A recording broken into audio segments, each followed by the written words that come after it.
Bom dia, boa tarde, boa noite. Esse é o 12Cast, o podcast de cardiologia da 12 por 8.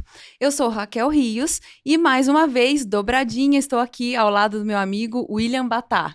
Fala, Raquel. Pô, um prazer, né? O Matheus não tinha colocado a gente junto, aí já colocou a gente em 2 podcasts praticamente seguidos. Fico muito feliz. Primeiro deles, um tema que era mais da sua área, agora um tema que é mais da minha, né? É No isso outro aí. podcast de exercícios ventriculares e agora de terapia de redução septal, um tema que eu Perfeito. gosto bastante. E É a isso gente tem um aí. convidado muito especial, né, Raquel? É isso aí. Eu fiquei muito, muito feliz com a escolha, o convite do nosso convidado para o episódio de hoje. É o Dr. Bruno Valdigem. Dr. Bruno é um assistente lá do Dante Pazanese, um dos grandes chefes que a gente tem lá na sessão, que a gente tem muito carinho e muita consideração. Dr. Bruno, ele é, então, cardiologista e eletrofisiologista no Instituto Dante Pazanese, no Hospital Israelita Albert Einstein, também na Rede D'Or. O Dr. Bruno possui doutorado pela Universidade Federal de São Paulo e pós-doutorado pelo Instituto Dante Pazanese, e além disso ainda é membro do comitê editorial do Medscape. Dr. Bruno, seja muito bem-vindo. Obrigada pelo convite, por aceitar o convite. Obrigado, Raquel. Obrigado, William. Vamos lá, doutor Bruno. Hoje a gente tem um tema que eu gosto bastante. A gente já teve alguns podcasts de miocardiopatia hipertrófica. Então, a gente teve um lá no começo do 12Cast, teve o podcast 148, 149, primeiro com o Dr. Wagner, falando das atualizações da diretriz 2024, questão que foi quente e caiu na prova do TEC, que nem a gente tinha falado, né? E agora a gente vai focar num tema muito mais específico dentro, mas muito importante para ser discutido hoje em dia, né, Raquel? É isso aí, né? Cardiopatia hipertrófica, miocardiopatia hipertrófica é um tema muito quente, sempre muito presente nas nossas discussões. Doutora Larissa Bruschi, que também é uma grande companheira aí do Dante, também já participou com a gente. E agora, esse episódio, especificamente de hoje, a gente vai focar nas terapias de redução septal, né? Que é o mais importante. E aí a gente começa pensando, né? Quem que é o paciente que vai se beneficiar dessa terapia, Will? Perfeito, Raquel. Acho que é importante falar, pessoal, antes da gente pensar em qualquer terapia, é avaliar o nosso paciente. Quem que é o nosso paciente com miocardiopatia hipertrófica, né? Primeiro de tudo, a gente acha que é algo inventado que só o cardiologista precisa saber, mas não. Na verdade, 1 a cada 200, a 1 para cada 500, dependendo da diretriz, da referência, é a prevalência de miocardiopatia hipertrófica na população global. E a gente sabe que 2/3 desses pacientes têm uma miocardiopatia hipertrófica obstrutiva. O que quer dizer isso? Que eu tenho um gradiente na via de saída do VE maior ou igual a 30 milímetros de mercúrio, ou em repouso ou provocado. Detalhe interessante, o provocado acima de 30 também.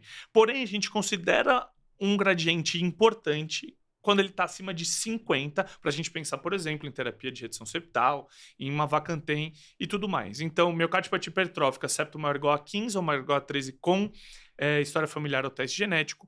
E para eu chamar essa miocardiopatia hipertrófica de obstrutiva, tá? Eu tenho que ter um gradiente maior ou igual a 30. E a gente sabe que boa parte dos pacientes com miocardiopatia hipertrófica, eles são assintomáticos, né? 46, 50% dos pacientes são assintomáticos.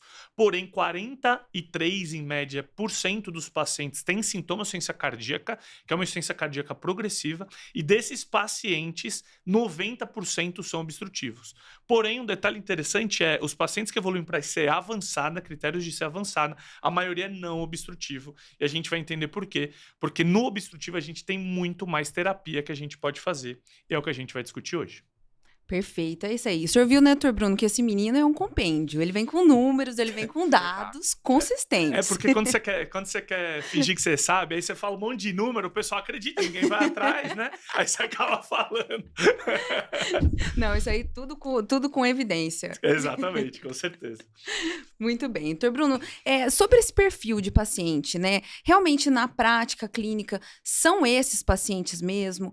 São pacientes com cardiopatia hipertrófica, com obstrução da via de saída, que são o foco para as terapias de redução septal? Como é que é a prática do senhor? O que o senhor vê?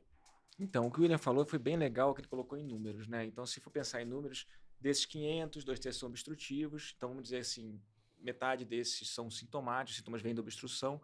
Se a gente for pegar o obstrutivo refratário a toda medicação. E tô falando, era antes do Mavacanteno, né? Uhum. O Mavacanteno hoje veio, realmente, a gente vai discutir mais sobre isso, mas veio como uma mudança do racional da terapia. Mas até então era medicação, redução de frequência, e boa parte dos pacientes conseguiam se tornar oligossintomáticos, nem assintomáticos. A gente meio que se acostumou a aceitar que a doença é essa, que é uma histeria histórica, provavelmente não tem tratamento, provavelmente a gente não vai conseguir evoluir.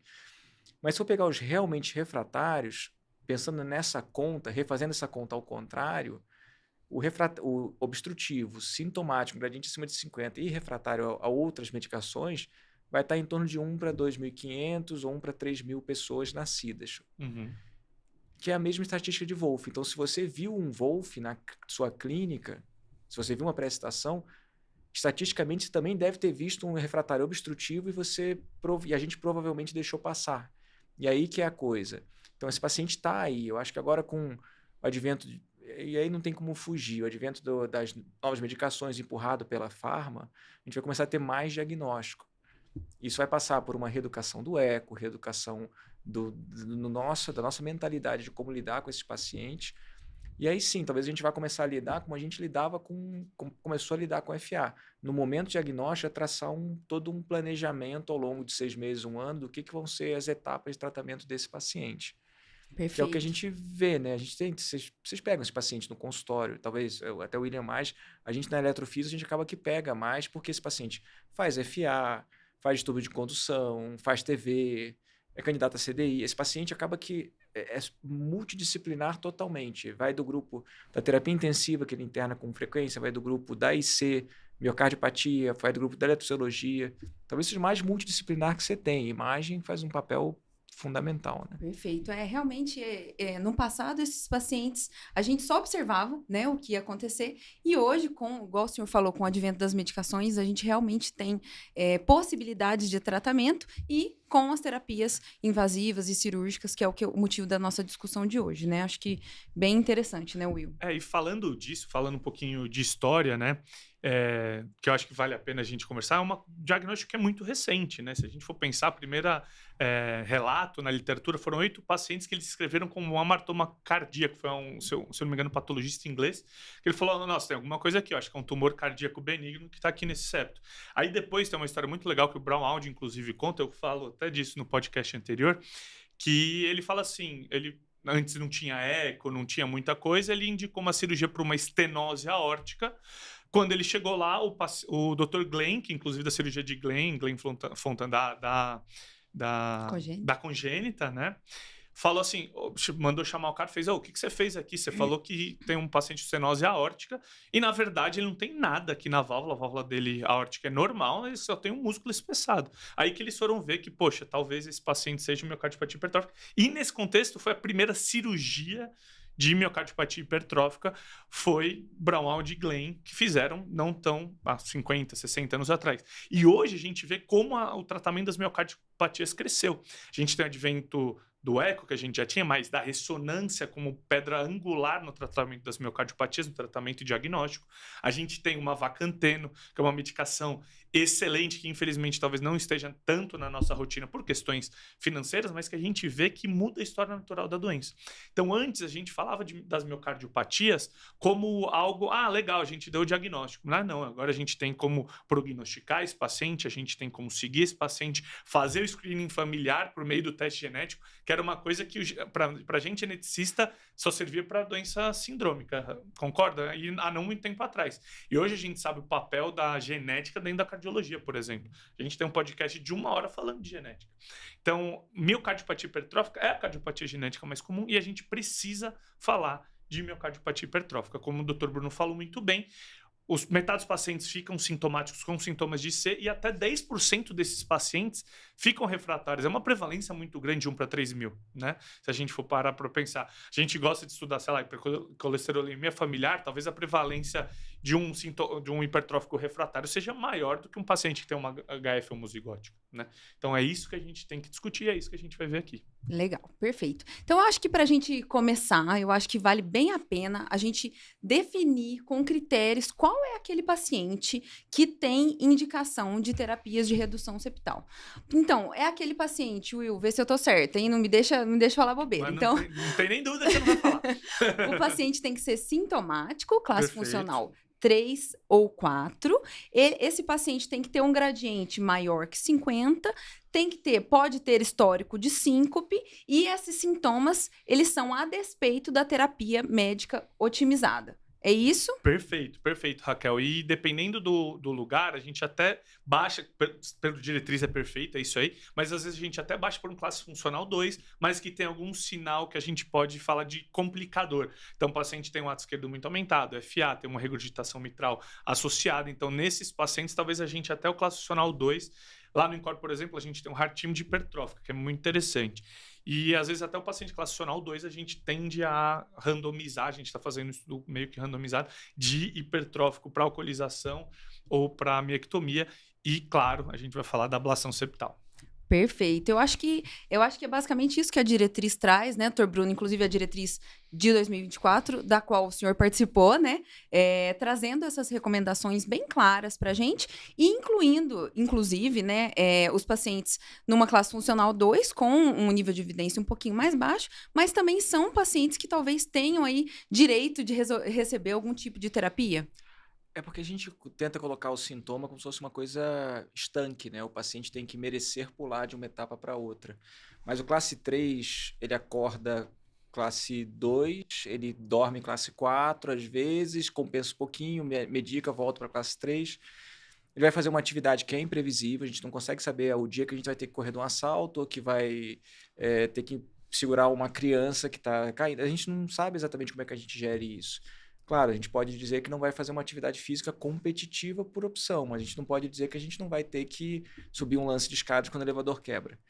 Então, assim, esse paciente com sintoma, ele também precisa ser tratado. Acho que a chave é essa. Todas as diretrizes agora estão começando a regredir dessas estratégias super engessadas para ir para uma estratégia um pouco mais de decisão compartilhada, que aí é isso. Se o paciente declara sintoma que está impactando a qualidade de vida dele, a gente até usa pouco, mas tem score de câncer de qualidade de vida, tem o SF36 que é super complexo, mas tem coisas mais básicas. Talvez a gente, como médico, como cardiologista, a gente se perdeu um pouco nisso. A gente supervaloriza a NIRA, que é uma ferramenta excelente para o que ela se propôs, para uma triagem grosseira, e acaba abrindo mão de coisas mais sutis, como qualidade de vida, atividades diárias. Subjetivo, né? Totalmente. Limitação de atividades, depressão, sintomas psicológicos, né? É muito simplista a gente tentar colocar o paciente numa caixinha de NIRA e pronto, acabou, né? Perfeito, porque é o que a gente fala em muitos podcasts que a gente vai falar de tratamento, né? Será que o paciente realmente ele é oligossintomático ou ele se limitou por causa da doença? Né? E outra, a gente está falando do paciente com miocardiopatia hipertrófica, às vezes o paciente jovem, né? Que talvez se limitou, agregou uma morbidade ao dia a dia dele, ele não está mais conseguindo trabalhar com o que ele fazia, e ele talvez fale, eu nem estou com tanto sintoma. Então, isso é muito importante o que o senhor falou, né? NIRA é 1, 2, 3, 4, mas, cara, nosso dia a dia é muito além de 4 números, né? Então, poxa, será que esse paciente está sintomático e está limitando o dia a dia dele a ponto de eu precisar fazer uma terapia? E tudo começa com as medicações antes, né? Então, como a Raquel muito bem falou, a gente tem esse tratamento para pacientes que são refratários, mas lembrar sempre antes, beta-bloqueador, independente do paciente ser obstrutivo ou não, não age na fisiopatologia, mas diminui gradiente, o paciente tem uma IC diastólica, uma IC de fração de ejeção preservada, eu aumento o meu tempo diastólico, eu alivio a via de saída, né? O paciente melhora do SAM, tá? Além disso, eu tenho uma vacanteno, que a gente sabe muito bem a indicação. Teve 2 estudos excelentes, inclusive vale a pena falar. O primeiro deles foi o Explorer HCM, né, que mostrou 251 pacientes, randomizou para 2 grupos. Eu não gostei muito do desfecho, que foi VO2 pico mais NIRA, né? Então, teve melhora no Kansas, no questionário de Kansas, e mostrou que uma vacanteno 2,5 chegando a 15 teve um benefício importante no controle da redução dos sintomas, 37% no grupo que usava uma vacanteno e 17% no placebo. E depois, o que a gente quis avaliar? Poxa, será que o uso do mavacanteno ele diminuiu a indicação de terapia de redução septal? Aí teve o estudo Valor, HCM, foi foi visto por nós da 12, a gente falou sobre esse estudo, que mostrou uma redução absurda dos pacientes que já tinham sido indicados para terapia de redução septal e mostrou que assim, não, talvez o uso do mavacanteno reduza esse paciente que já estava na fila, ele não precise mais de abordagem cirúrgica, tá? Então a gente sempre tem que lembrar, pessoal, beta-bloqueador, bloqueador de canal de cálcio não dihidropiridínico, principalmente o verapamil, que é o que tem mais estudo, inclusive 2A para associação de beta-bloqueador e BCC. Às vezes você vai ver, você vai falar, aquele cardiologista está doido, ele associou beta-bloqueador e BCC não dihidropiridínico. No paciente hipertrófico, a gente pode lançar a mão dessa terapia. Tem a disoperamida, que infelizmente não é disponível aqui, que é um antiarrítmico da classe 1A, vocês vão saber muito mais que eu, mas que também atua nesse contexto de inotrópico, né, cronotrópico negativo um pouco, né, e aumenta, tira o septo da via de saída e aumenta, deixa mais livre essa via de saída, tá? E mavacanteno, acho que a gente tem que falar, lembrando um detalhe do mavacanteno, é um inibidor alostérico da miosina, né? Então, em última análise, vai diminuir a ligação actina-miosina e vai diminuir a contratilidade cardíaca. Então, o que ele pode fazer? Queda da fração de ejeção. Então, um detalhe importante para a gente começar o mavacanteno, passional 2-3, terapia médica otimizada, porém, esse paciente tem que ter uma fração de ejeção maior igual a 55%. 6 pacientes, se eu não me engano, no Explorer, caíram função ventricular. E se cair, tem que suspender ou reduzir dose, né, Will? Perfeito. A gente suspende, e o que é interessante? Suspende, como é um inibidor reversível da miosina, a função ventricular volta ao normal. Então, acho que é importante a gente falar do mavacanteno. Claro, mais de 10 mil por mês, lifetime, mas é uma medicação que muda assim, a história natural da doença, inclusive, é interessante que muda até o eletro. O eletro do paciente costuma diminuir a amplitude do QRS. Assim, acho que é uma medicação muito interessante, sem conflito de interesse, claro, né? Perfeito. Doutor Bruno, qual experiência o senhor tem com a medicação? Na prática, para o SUS, ainda não é uma realidade muito acessível. No Dante, a gente acaba tendo em protocolos de pesquisa, mas na prática ainda é muito difícil. O senhor vê, com a experiência que o senhor tem em pacientes com miocardiopatia hipertrófica, o senhor consegue tirar pacientes das terapias intervencionistas ou não? Ainda é muito restrito no Brasil? Como é que está sendo? Eu acompanhei 3 pacientes com mavacanteno. Não é muito. E... É muito. Acabou... Eu não acompanhei nenhum.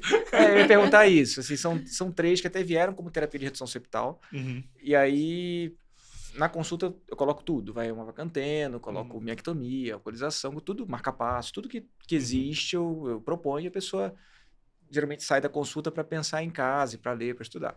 E esses 3 conseguiram, por ou jurídico, ou convênio, alguma coisa assim, a medicação. Os 3 tiveram uma queda expressiva, até com uma dose pequena de mavacanteno. Um deles até ia ter que... Aí tem a questão da judicialização, que é o problema. Quando a gente judicializa, o Ministério Público fornece uma dose baseada naquela liminar. Vamos dizer que seja 5 miligramas. Para você subir essa dose, você tem que reiniciar o processo com a dose nova. E aí, tá um deles, do Espírito Santo, está nesse processo de reiniciar o processo para poder subir. Mas ele que teve uma queda, assim, era um gradiente de repouso de 110, foi para 20 em repouso. Que na ciclomaca, que eu uso bastante, ele subiu de novo e continuou um pouco sintomático, teve uma melhora boa. E o pai de um amigo usou o mavacanteno e esse teve uma redução grande de fração de ejeção, chegou a 30 de fração de ejeção. Tá suspendendo agora, ele suspendeu, acho que semana passada, retrasada. Está na fase de espera para poder ver o quanto que sobe para reiniciar com dose mais baixa. Ele começou com 5, vai voltar com 2,5. Porque eu comecei com esse meu amigo essa semana. Então, eu não tenho muita experiência. Aqui no Brasil também tem pouca gente. Acho que talvez tenha, vou chutar, acho que, vamos dizer, pouco mais de 6 meses atrás, coisa assim, num congresso que teve, falaram que tinha em torno de 120 pacientes no Brasil, ou 100 pacientes usando. Que é muito pouco, pensando na nossa população. Sim, e no que deve ter de paciente com indicação. E em comparação com os outros tratamentos, como a miectomia, que é uma quantidade muito maior que a gente já tem de experiência, em comparação com a medicação, né, Dr. Bruno? Então, relativamente novo, né? É novo, mas eu não sei como é que vocês estão vendo isso. Eu estou esperançoso, eu estou realmente otimista com essa classe. Eu acho que tem uma proposta boa, que realmente está muito caro. Felizmente deu uma barateada, agora está em torno de acho que uns 6 mil reais, que continua sendo muito caro. Talvez em algum momento vai entrar pelo SUS. Acho que agora... Porque essa questão de eliminar não... não funciona para todo mundo e não sei se ajuda tanto o sistema público como organismo. Se a gente pensar no sistema público como organismo, isso acaba espoliando, porque o custo fica muito mais alto. Em algum momento vai se alcançar algum equilíbrio e eu acho que a gente vai ter disponível. Assim como todo o resto, né? Eu acho que a gente é limitado em um monte de coisa porque o recurso é finito, né? A gente não tem muito como fugir. Exatamente. Talvez se a gente pensar em um paciente isoladamente, a gente individualizar aquele tratamento, não, para aquele paciente tem sentido, ele tem condições e tudo mais, eu acho que vai demorar para isso, apesar que eu concordo com o senhor. A gente está muito otimista com a medicação que mostrou redução de gradiente. Claro que uma coisa importante para falar, que a gente sempre fala em cardiologia de desfecho duro, né? Então, quando a gente vai falar de ablação de FA na fração de ejeção reduzida, a gente usa o Castle porque teve redução de desfecho duro. Aqui, pessoal, a gente não fala tanto de desfecho duro, primeiro porque é uma medicação sintomática, né? E segundo, que a mortalidade do paciente com miocardiopatia hipertrófica pós-0 CDI é em torno de 0,5% ao ano. E para você mostrar a redução de desfecho numa população que tem mortalidade muito baixa, você tinha que ter um N gigantesco. Então, assim, esse estudo não vai ter. Mas como se fosse um NNT enorme que ele precisaria, exatamente. Ia ter que ter um N de 3 mil pacientes com um follow-up enorme para pensar em redução. Mas a gente sempre esquece o sintoma, né? A gente pensa muito em, poxa, não, aquela medicação é péssima, ou aquela intervenção é péssima, a ablação de FA não reduziu mortalidade. Cara, mas você viu os sintomas do paciente? Pô, o cara não queria tomar medicação, o cara é jovem, não quer tomar medicação de jeito nenhum, foi para ablação, melhorou, acabou. Para aquele paciente foi classe 1 de recomendação. Então a gente sempre tem que lembrar disso, né? Perfeito. Vocês não acham que a gente, pensando em cardiologia agora, vocês são umas 2 gerações depois de mim? Acho. Assim, nessas horas eu me sinto velho, mas tudo bem. A gente, é o que você falou, a gente se agarrou muito em desfecho duro. Que a cardiologia começou com essa, não vou dizer não sei se é a cardiologia, mas a cardiologia foi a que mais abraçou e vestiu a camisa da medicina baseada em evidência e das diretrizes. E as diretrizes se ancoram teoricamente em evidência, revisada por pares. Então é para ser uma coisa confiável. Longe de mim dizer que não é assim que funciona. E eu acho que o que a gente tem que ter é trabalhar com evidência. Talvez porque o custo da medicina subiu muito, a gente precisou começar a justificar as decisões em eventos muito duros. Uma ablação de FA é muito caro, uma vacantena é muito caro, o tafamidis é muito caro, se for pegar amiloidose. Então, assim, como a gente está inserindo um custo muito alto num sistema ou num paciente, a gente começou a ter que brigar por um desfecho muito pesado. Não dizer que custasse tudo R$1. Se tudo custasse R$1. Mectomia, ablação, alcoolização, uma vacanteno. Talvez essa fosse a melhor forma de decidir. A melhor forma de decidir o que o paciente... Se custasse R$1, se custasse R$10, estivesse totalmente dentro do orçamento, fosse fácil. Aí você tira todo o viés econômico e começa a trabalhar.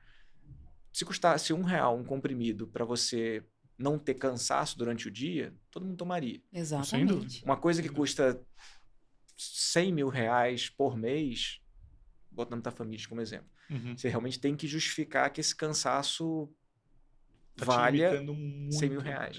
Isso. E é aquelas estratégias de quanto vale uma vida, né? Há muito tempo atrás, a pessoa começou a decidir o custo de uma vida, quanto é que custa uma vida. Chegaram numa conta de, se não me engano, acho que era $75 mil ou $25 mil, um valor que era baseado no quanto custava manter um paciente em hemodiálise por um período nos Estados Unidos. E aí, porque naquela época a diálise era muito cara, e o pessoal fazia uns comitês nas cidades para poder definir quem que eram os candidatos que mereceriam ser dializados. Porque a opção era morrer urêmico, porque é o que tinha na época. Hoje é um absurdo, mas é o que tinha na época. E, curiosamente, esses comitês, por acaso, quase todos os indicados eram homens brancos, de meia idade, poder aquisitivo mediano, entendeu? E aí começou a se ver o viés disso, mas se usou isso aí para justificar quanto custa uma vida. Esse custo de uma vida, hoje, se não me engano, estava em $150 mil.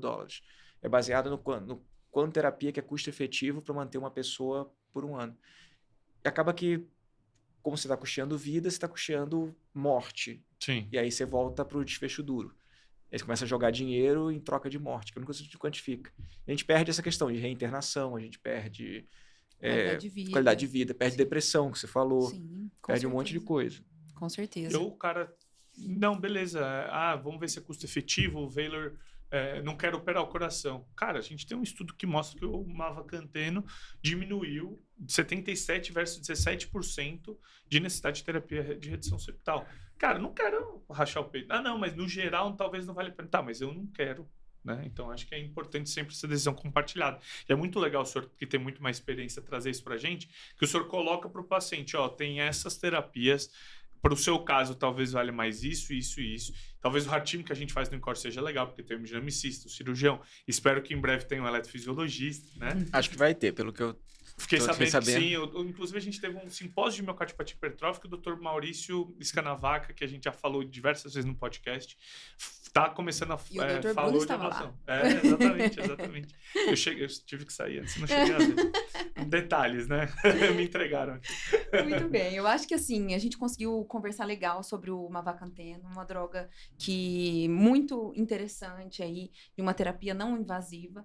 Mas se a gente tem que partir, e essa talvez seja a nossa realidade atual mais fácil, né, com um acesso melhor nos grandes centros, vamos começar falando sobre a miectomia cirúrgica, né, que é o que tem de mais consolidado, é o que inicialmente foi feito, igual o William falou, da forma como se iniciou a cirurgia. É uma opção factível? Como que o senhor vê a miectomia cirúrgica hoje em dia no contexto do tratamento da miocardiopatia hipertrófica obstrutiva? Tá. Vou falar de miectomia cirúrgica, tá? Eu vi 2 na residência, de cardio em 2 anos, e a Larissa fez um trabalho excepcional, que foi, levantou todas as miectomias cirúrgicas do Dante e comparou com as ablações por radiofrequência que a gente fez. Foram 33 miectomias em quase 20 anos. E o que a gente pode fazer? Qual que é o problema do que a gente tem? A gente não tem muito dado no Brasil. A alcoolização tem um estudo Brasa, espetacular, o Encore participou em peso, que o Wagner que pilotou, que eu lembro disso, o ajudou bastante, pelo menos. Pedro Lemos participou, a Bizide, um time bem forte, Santa Casa, Mariane participou, e eles começaram a registrar as alcoolizações. Então, a gente tem algum dado, é pequeno, são menos de 50 pacientes, mas nacional, de alcoolização. Eu conversei com o presidente da Sociedade de Hemodinâmica 2 anos atrás, de 2 gestões atrás, não tinham esse registro nacional, não existe o registro nacional de alcoolização, porque não tem no rol. A alcoolização também entra como angioplastia, e muita gente bota angioplastia porque o material é semelhante e vai o álcool.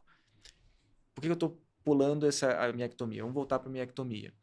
Miectomia, o registro brasileiro da Sociedade de Cirurgia Cardíaca também é recente, não foi uma coisa que foi aderida, foi adotado por todas as instituições. A gente tem pouco dado nacional. O material de extracorpórea que é disponível no SUS e a máquina que gira extracorpórea, o Cell Saver, quando tem, é diferente do privado.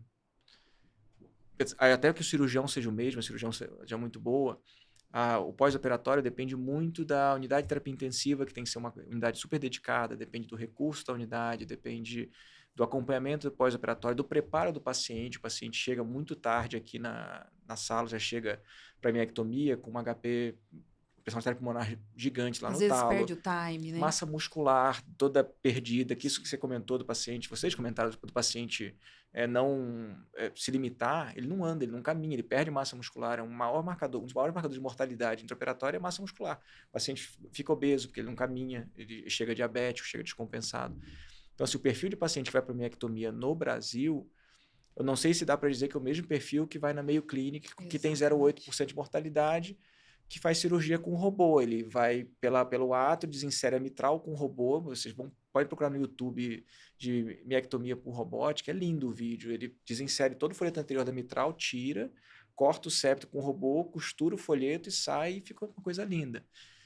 É diferente daqui. A gente, miectomia cirúrgica, a clássica é pela aorta, você abre a aorta, afasta a válvula e corta o que você consegue alcançar. Então, você tem uma limitação de campo visual, você consegue o que a válvula te deixa chegar, você abre e corta o septo. Se for muito fundo, você corta um papilar e cai a mitral, você tem que trocar a mitral. Se for muito septal, você abre o ventrículo. Eu conversei bastante com 2 cirurgiões, eu gosto muito deles, o Alex Celulari do Einstein e o Marco Praça Almeida, filho do Sérgio Almeida, que eles têm uma experiência grande de instituições diferentes. O Alex comentou comigo sobre isso, que assim, o material é diferente, as expectativas são diferentes, o paciente já chega muito limitado. E a pré-seleção feita fora é muito grande. Como opera-se muito bem, o pessoal vai para a sala com 30 anos de idade. Então é muito fácil pegar um paciente muito bom, muito bem preparado. E o preparo é muito grande. Preparo pulmonar, fisioterapia pré, tudo um encaixamento dele na sala. Faz muita diferença, né? Total. Eu conversei com o Marco Praça, ele contou uma história da primeira miectomia dele, que você olha, você acha assim, como é que não consegue cortar isso? Você vê no eco aquele septo todo hipertrofiado, você vê tudo. Você coloca extracorpórea, o músculo relaxa todo, e aí você abre a válvula, você não vê nada, o músculo está solto, assim. Você consegue encontrar umas escarificações do jato, obstrução, às vezes você consegue fazer um marco anatômico para tirar, mas não é assim, o cirurgião às vezes tira de sala com gradiente, porque na hora que ele cortou, ele não vê aquela bola que a gente vê no eco, ele vê um fundo em saco. São pequenos gramas, né? A retirada é muito pequena, né? Na verdade, a gente tem aquela impressão de que o septo é 30, aquele septo enorme, mas na prática, para a técnica cirúrgica, é realmente muito delicado, né? Sim. A gente tem uma experiência, o Dr. Ricardo Dias, do professor Ricardo Dias, eu acho que talvez seja um dos que tem maior experiência.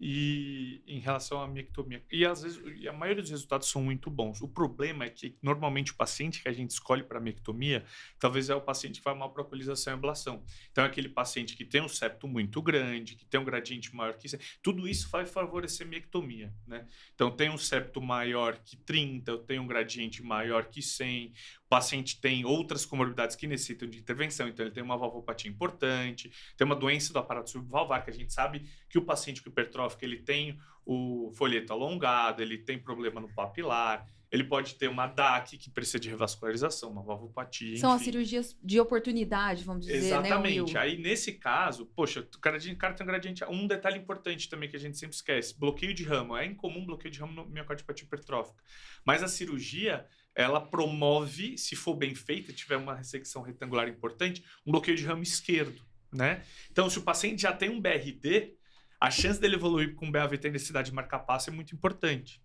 E a alcoolização ao contrário. Se o paciente já tem um BRE, e a alcoolização faz criar um BRD, esse paciente tem alta chance de evoluir para BAVT. Para a gente ter uma média, 5% dos pacientes lá do INCOR que fizeram miectomia evoluíram com necessidade de marca-passo, em torno de 10% evoluíram com necessidade de marca-passo na terapia de alcoolização. Então, assim, a gente sempre... Por isso que eu acho importante, doutor Bruno, que o senhor falou bastante, de primeiro share make decision com o paciente e um hard team para a gente discutir esse paciente. Porque o paciente é muito além do que você olhar o eco e falar, diretriz classicional 3-4, gradiente maior que 50, sintomática de terapia otimizada. Então, aí você falou uma coisa bem legal. O HARTeam, eu acho que falta, na maior parte dos casos, como a gente não tem um centro dedicado de praxe, vamos dizer assim, que o hospital Santa Luzia fizer, um hospital hipotético, talvez até exista, imagino que exista mesmo. Mas assim, tem um time dedicado de cardiopatia hipertrófica. Então, nesse dia da decisão, chega o cirurgião, chega o hemodinamicista, todo mundo senta junto, vê o caso e fala assim, olha, nesse perfil, com esse eco, eu consigo oferecer 50% de sucesso e 10% de mortalidade. Aí o outro, nesse perfil, eu consigo oferecer 80% de sucesso e 30% de mortalidade. E a coisa vai indo. Porque o que a gente não tem dado nosso, que é o problema, se oferece assim, eu acho que é um caso para miectomia cirúrgica, porque é 0,8% de mortalidade. Na Mayo Clinic. Exatamente. Exatamente. Porque na minha casa, onde eu opero, no hospital hipotético, Santa alguma coisa... Santa Raquel. Santa Raquel. Pronto. É 80% de mortalidade. Exatamente. Mas eu vendo para o meu paciente 0,8 porque está na literatura. Como a gente não tem uma literatura que possa dizer assim... E nesse ponto, por isso eu gostei da tese da Larissa, porque a gente hoje consegue dizer assim, olha, as opções de tratamento são essas, a mortalidade dessa opção nesse hospital no qual você vai ser operada é essa. Algum dado muito mais robusto, né? É isso, é o que a gente tem, porque o que falta é dado aqui para a gente poder oferecer o que a gente tem. E onde a pessoa está operando? Tem lugares que a hemodinâmica, tem lugares que eu faria, se eu tivesse uma lesão proximal de DA, eu faria uma angioplastia, e tem lugares que eu pediria por uma cirurgia, porque eu conheço os hemodinamicistas, eu sei que o resultado vai ser muito pior. Então, assim, essa decisão tem que ser baseada onde você vai tratar. Você vê que a decisão é muito mais subjetiva no contexto atual que a gente vive do que seguir o guideline de uma forma muito restrita, né? E isso a gente não vê muito quando a gente é residente, aluno. A gente é muito... Assim, segue muito... E é para seguir, pessoal. Ninguém tá falando aqui para não seguir o guideline, pelo amor de Deus. Mas o guideline é uma trilha, não um trilho, né? Então, eu gosto muito dessa frase, que é uma trilha. é por ali que você tem que ir, mas você não tem que ir exatamente em cima, né? Então, teve um estudo até que mostrou que menos de 10% dos pacientes se encaixam perfeitamente no guideline, né? Então, assim, o que a gente está querendo falar aqui é saiba das indicações, mas veja no perfil do seu paciente qual que é a melhor decisão para aquele cara, né? Então, é miectomia, o cara é jovem, vai ter que mexer em outra coisa, tem um BRE já, tem um gradiente muito grande, acima de 100 a gente sabe que miectomia vai melhor. Miectomia no geral, né, claro, num bom centro, com um bom cirurgião, a gente sabe que vai melhor, diminui mais gradiente, melhor permanência do controle dos sintomas. Mas não, no meu serviço eu tenho 10% de mortalidade numa revascularização mamária DA. Então, será que esse perfil, nesse serviço, talvez seja o melhor a gente pensar na miectomia ou em alcoolização e ablação? Exato. Né? É interessante isso que você falou, Will, sobre o gradiente. A minha pergunta é a seguinte: será que os pacientes que são elegíveis à alcoolização e à ablação por radiofrequência são aqueles graves, mas não tão graves? Será que a gente poderia dizer dessa forma? Aqueles com gradiente entre 30 e 80, mais do que isso, talvez a gente não devesse pensar em alcoolização ou ablação septal? Será que seria esse perfil? O que o senhor acha? Eu acho que eu volto naquele debate em relação ao melhor tratamento naquele local disponível para o paciente. Sim. Eu acho que a gente tem que individualizar, claro, mas isso aí que isso aí temos que individualizar, parece que é uma carta branca se falar qualquer bobagem, né? Mas tem que individualizar o local. Se naquele local você tem uma equipe cirúrgica muito boa, o resultado da miectomia é bom, não quer dizer que a equipe seja boa para a aorta e vai ser igual para a miectomia, vai ser igual para a válvula, para a miectomia. O resultado é muito bom, o problema é que o volume é pequeno. Eu até perguntei isso justamente para instigar o senhor mesmo, porque a experiência do senhor no Dante que a gente vê casos muito graves, com gradiente às vezes 120, 110, e a gente tem bons resultados com ablação septal. Então, será que esse paciente também, em mãos habilidosas, não são elegíveis? Eu acho que hoje, cada vez mais, a gente está migrando para terapia menos invasiva. Cada vez mais, a gente está fazendo tudo em menos invasiva. Se no local tiver gente que faça bem a alcoolização, talvez a alcoolização seja a melhor alternativa, uma linha de entrada para todo mundo. Ciente de que, como o Will falou, assim, se a gente fizer uma alcoolização, se a gente partir para uma miectomia cirúrgica depois, muito provavelmente esse paciente vai sair bloqueado. Porque queimou o ramo direito, vai cortar o ramo esquerdo, não tem para onde fugir. Então, assim, eu sou fã de terapias menos invasivas. Se for ablação por radiofrequência, está em 2B agora, mas em algum momento vai crescer, vai ganhar espaço, porque o racional é o mesmo. As terapias menos agressivas tendem a favorecer mais o paciente. Porque a ablação cirúrgica, por mais pragmática ela seja, não tem como evitar. É uma esternotomia, que a gente pega o melhor cenário. Cirurgia por robô, abordagem, custo altíssimo, mas tudo bem, não é esse debate. O resultado é muito bom, só que você tem que ter um centro muito experiente. Então, como a estrutura que permite a alcoolização, a ablação por radiofrequência, é menor, é mais reprodutível, é mais gerenciável do que uma cirurgia cardíaca, eu acho que hoje talvez a primeira linha deveria ser discutir alcoolização e miectomia. Para septos muito grandes, cavidade muito pequena, eu não vou dizer o gradiente elevado, porque eu já vi septo pequeno com gradiente absolutamente... Você deve ter visto também, septo pequeno com gradiente absolutamente alto. Septo de 15, 16, gradiente de 120. Eu acho que o número do gradiente não é o mais importante. O mais importante talvez seja o perfil do septo.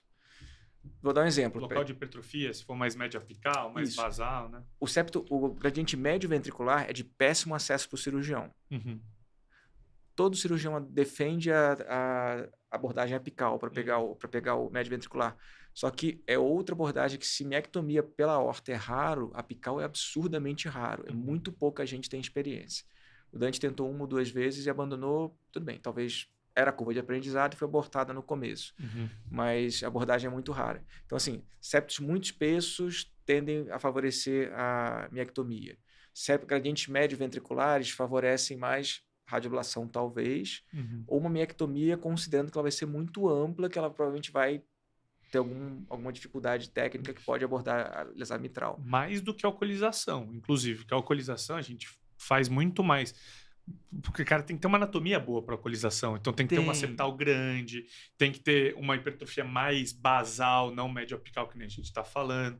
Então tudo isso a gente tem que olhar, né?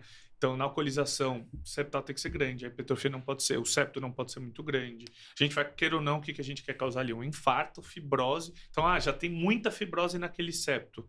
E mesmo assim, tem um gradiente muito alto. Será que se eu alcoolizar vai trazer benefício ou não para aquele paciente? Então, tudo isso tem que ser avaliado, né? Eu acho que talvez a gente chegue num ponto que a gente vai começar a defender estratégias combinadas como a meta final. Entender que aquele paciente, talvez com septo muito grosso, vá para uma miectomia cirúrgica para tirar o basal, vai sobrar um médio. Se ficar sintomático, a gente vai com radioablação e queima o médio. Complementando. Ou começa com uma alcoolização, ciente de que talvez não vai ter tudo, mas vai ter um preparo, uma melhor classe funcional, o paciente vai poder treinar, ganhar musculatura para ele aguentar uma miectomia cirúrgica 6 meses, 1 ano depois, que ele vai estar preparado pela alcoolização que ele já fez. Então, talvez, eu acho que a gente, com o heart bem amarrado, a gente vai poder entender que alguns pacientes, o septo basal assimétrico, bonitinho, de 18, 19, é bom para miectomia cirúrgica, é bom para alcoolização, é bom para radiofrequência. Sim. Aquele septo bagunçado, cavidade muito fechada, papilar super hipertrofiado, talvez já tenha que se discutir a possibilidade de coisas combinadas estadiadas. Eu acho que é aí que vai ser a evolução da técnica. A gente começar a entender que você pode usar mais ferramentas para pintar o quadro inteiro, entendeu? Perfeito. Muito bom. Eu acho que deu para a gente ter uma noção macro, né, das 3 principais terapias hoje em dia, né, de intervenção sobre a miectomia, a alcoolização e a ablação por radiofrequência. E aí eu queria perguntar para o Dr. Bruno, que é o enfoque, né, sobre a ablação. Esse é o nosso objetivo. Eu queria inverter 1 minuto e marca-passo. Você que faz marca-passo. Eu ia marca-passo. deixar isso para o final. Você Eu que ia faz fazer a marca-passo. pergunta final. Eu ia falar de outras Você que faz técnicas. muito marca-passo. Eu que sou uma entusiasta em marca-passo, é uma coisa que acaba não sendo muito falada, mas a gente vê uma estratégia que talvez ajude naqueles pacientes que já têm um dispositivo, que não necessariamente a gente vai colocar um marca-passo para o tratamento da obstrução, mas naqueles pacientes que já têm obstrução, a gente usar isso para tentar causar uma desincronia e então aliviar a via de saída e aliviar o SAM, né? Então, essa é uma estratégia. Agora eu volto para o senhor. A gente tem boas respostas. Eu, particularmente, vi alguns pacientes que talvez tiveram algum benefício. Eu não sei até que ponto a gente não tem endpoint para dizer se aquilo melhorou gradiente. Foi uma coisa muito... vamos deixar estimulando para ver o que faz. Melhorei. Mas não vi eco, não vi nada. Será que a gente tem alguma coisa para dizer que essa estimulação de ponta vai ajudar no tratamento da obstrução? A gente estava falando disso até antes de começar o podcast, né? Na minha pequena experiência, que eu vejo assim, 1/3 dos pacientes melhoram. Eu tenho uma paciente que a gente tratou assim, a gente ia fazer a radiolação e foi lá no hospital privado que a gente trabalha, tinha até um grupo do Dante que faz a parte de imagem. Aí fizeram uma... O que foi? Uma ressonância. Não, vamos fazer a ressonância, ela internou por IC, fazer a ressonância e vamos colocar IC, pré-síncope, vamos fazer a ablação. Tem um trombo na ponta do VE. Assim, tá bom, tem um trombo na ponta do VE, então beleza, vamos colocar um CDI só e a gente anticoagula. Vamos fazer o eco. Não, o eco falou que não tem trombo na ponta do VE. Tá bom, então pode voltar a fazer radioablação. Não, vamos pedir um atomo para tirar do atomo. Pode ter trombo, pode ter papilar. Assim, não, bota CDI. Então bota CDI e acabou o assunto. Aí depois reavaliaram, não tinha trombo, mas assim, já botou o CDI e voltou. Ela ficou ótima com o CDI de sincronia. A impressão da doutora Edileide, que tem mais vivência que a gente nisso, é que esses pacientes recorrem sintomáticos muito em breve. 1 ano, 2 anos, eles recorrem tudo e tem trabalho que embasa isso.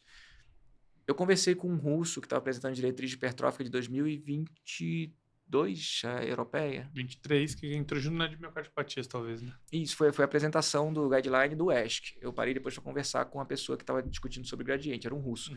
Ele falou que lá em Moscou, o padrão de tratamento deles é botar marca-passo em todo mundo, quando tem gradiente, para de tentar fazer sincronia, e quem continuar sintomático vai para a miectomia cirúrgica, por alguma razão eles não alcoolizam lá.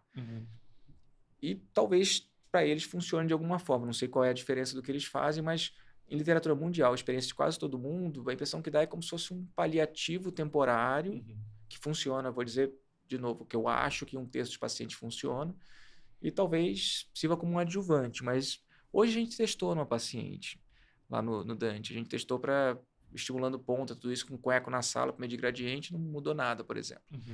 Então, acho que se a gente fizer esse teste mais vezes, a gente vai ver que o benefício não é tão grande. E tem um teste novo, eu acho que interessante, foi, se eu não me engano, algum trabalho publicado no Congresso de Hemodinâmica, que eles estão testando infusão, em vez de alcoolização, de polímeros, como se fosse de embolização de artéria cerebral média em outras artérias, porque 15 a 20% a gente sabe que não vem da DA, que aquele gradiente é uma marginal, por exemplo.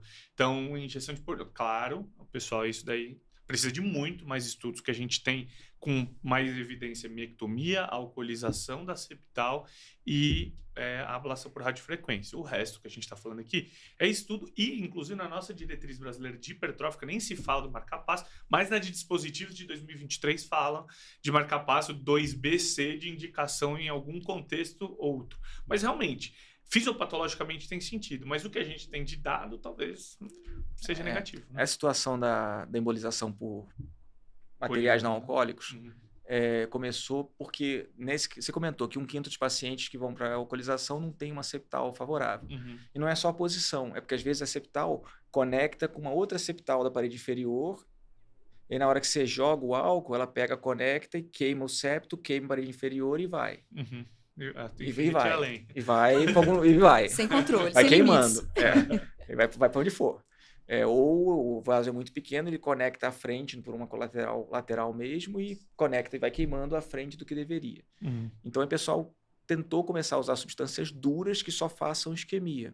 Você perde o efeito da lesão química do álcool, você perde esse efeito da capilaridade, mas ele basicamente faz uma lesão isquêmica.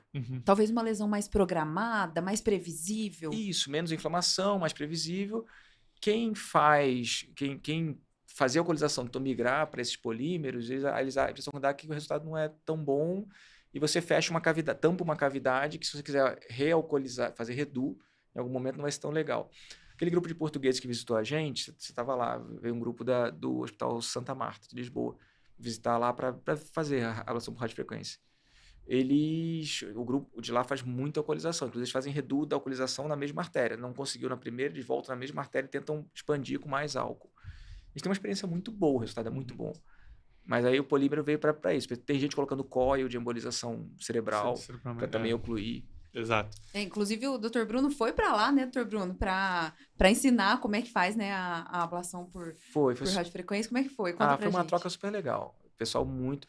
E os hospitais de Portugal são muito interessantes, a maior parte deles, né? Vocês já foram para Portugal, para Lisboa, pelo menos?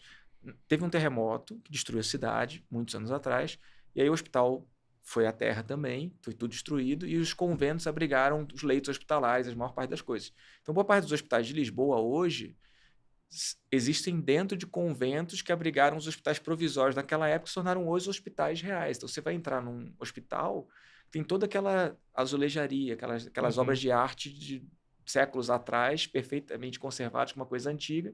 E aí você entra na sala de hemodinâmica, tem um material que nem foi lançado Tecnologia ainda. de ponta, né? Que legal já visitei 2 hospitais de Portugal e são o mesmo perfil. Você vai entrando umas portinhas de vai e vem, meio descascada, assim, você entra e você tem uma coisa que você não viu antes, assim, no planeta. Um robô falando com você e operando ao mesmo tempo. Fala aí, Dr. Bruno. Série beta de alguma coisa e café do lado de fora da sala e o pessoal batendo bar, parece muito com a gente. E eu achei muito legal. A interação reunião, todos os casos, o pessoal discutiu bastante. O time todo sentou e revisou tudo. As UTIs muito bem montadas, os times bem integrados. Eu gostei muito da experiência. Que legal. Eles vão começar lá agora. Estão com... Eu conversei com o Bruno Valente, que pilotou isso, com o Antônio essa semana. Já estão com mais casos para fazer. Acho que agora eles vão decolar. Vai ser o primeiro centro de Portugal fazendo. Você vê que interessante, né? O Dr. Bruno é uma das referências, se não a referência em ablação por radiofrequência septal aqui no Brasil, e foi para fora para ensinar essa técnica para os europeus. Então, assim, uma grande honra para a gente, com certeza. E a gente queria saber mais, Dr. Bruno, sobre o procedimento.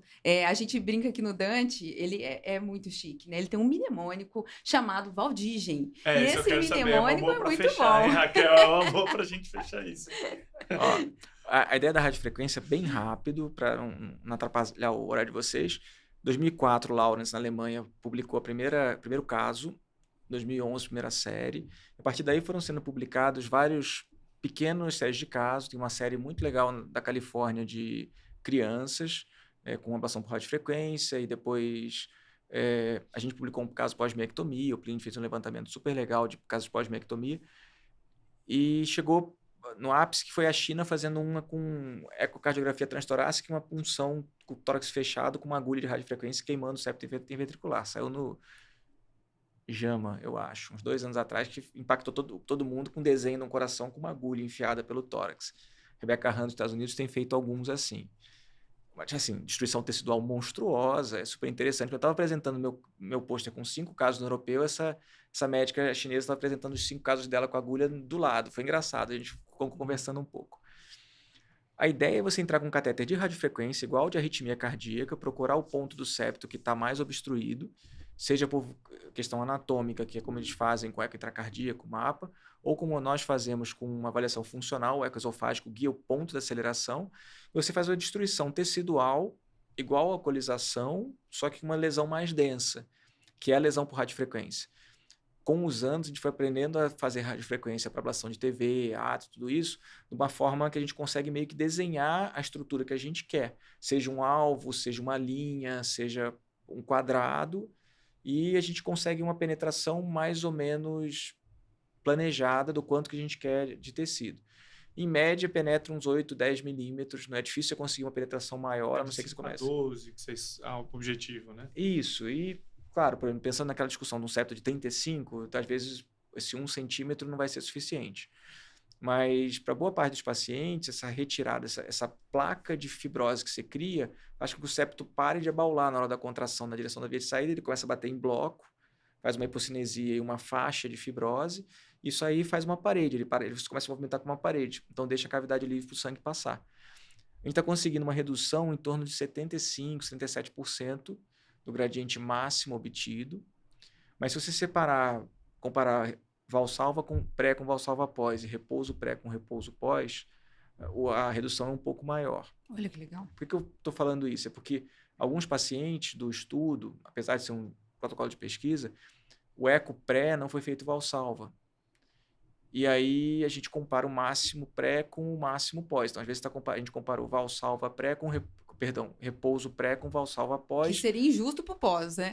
Se perde um pouco. Mas você imagina, você vai pedir para o ecocardiografista com gradiente de 180 fazer valsalva. Ele estoura, né? Se demite. Se demite na hora e vai embora. Então, o que a gente conseguiu comparar foi isso. O resultado tem ido bem. No Dante foram umas 110 ablações. Se for somar todos os casos de fora, 139... com de hoje 140 ablações. Ele saiu, estava numa ablação septal agora, nesse momento. Verdade, legal. Saiu direto para cá. Por vocês, viu? A paciente está bem, acabou. Obrigada. Vocês merecem. E aí, desses 140 casos, somando todos de fora, tá? A gente teve um total de 2 BVT, sendo que essas 2 pacientes já tinham indicação de marca-passo pré-procedimento, a gente adiantou essa indicação. Uma era um trifascicular com 330 de PR, um HV de 110 pré. Acabou. A gente fez a ablação. E o outro é uma doença de Fabry, a gente cardioverteu ela de uma FA e ela saiu em uma pausa sinusal monstruosa, a gente ficou tendo que estimular e aí já ia precisar de marca-passo mesmo, a gente foi um pouco mais agressivo no septo para poder ter um resultado melhor. E as 2 estão ótimas, inclusive, mas estão com marca-passo.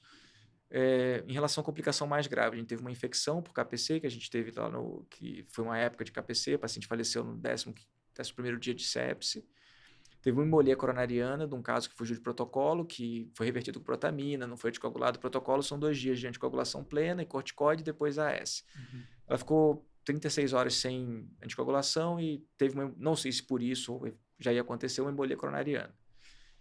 E mais 2 pacientes fora que fizeram hematomas do septo interventricular. Um fechou a via de saída, veio a falecer, e a outra fez o hematoma e dissecou o septo e apresentou como se fosse um tamponamento pericárdico. Foi drenado, foi corrigido cirurgicamente.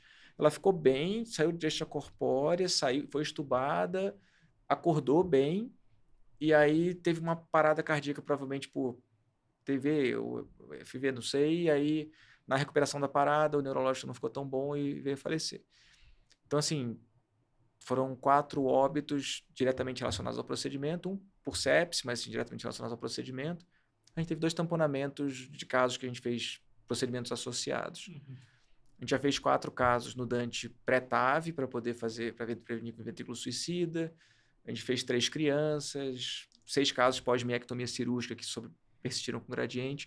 Então, a gente fez alguns junto com a ablação de FA, mas o paciente sai muito inflamado, o resultado a gente começou a... Prolonga muito o tempo de procedimento, né, doutor Bruno? Porque não é um procedimento muito rápido, né? A gente precisa de todo um preparo para ele ser realizado, né? Então, umas 2h30, mais ou menos, 3 horas, Na né? sua mão, né?